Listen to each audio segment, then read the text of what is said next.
Hey, Jacinta, one thing I wanted to talk to you about was racism. I know you've been a victim of racism and you've spoken up on issues of racism a bit. And there's been a big case in the Australian rules football and the team that I follow, the Adelaide Crows, with the former captain Tex Walker. Now, I don't know Tex. I've admired him as a player for a long while, but I don't know him personally. Now, he said something racist and he's apologised for it. I understand that he was sort of cursing someone in a football context and put the word black in front of it. Now, that's wrong and no one would condone it. But I wonder that, he's suspended for 6 games. His whole career is put on the line. The vilification against him, almost as if everything he's done in his life is erased because of that transgression.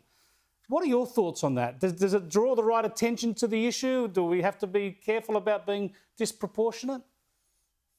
Look, I think there's a trend that is happening at the moment with regard to, racism and what's perceived to be racist and those sorts of things. And I think that, I think he's expressed that he is extremely remorseful for what he's done and what he said.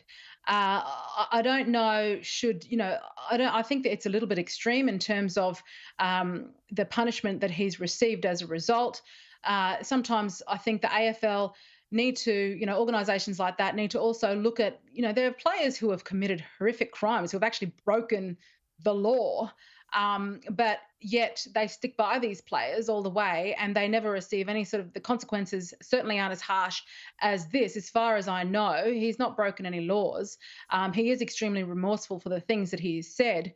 And sometimes I think there is a huge, there's a witch hunt that people like to jump on the bandwagon of. And at times I feel some of these organisations that jump on these witch hunts can quite easily throw people like this under the bus for their own, to make themselves look virtuous, I guess, and attempt to take the moral high ground because that is the current trend. Yeah. Thanks for joining us, Jacinta. I appreciate it. No worries. Thanks for having me, Chris.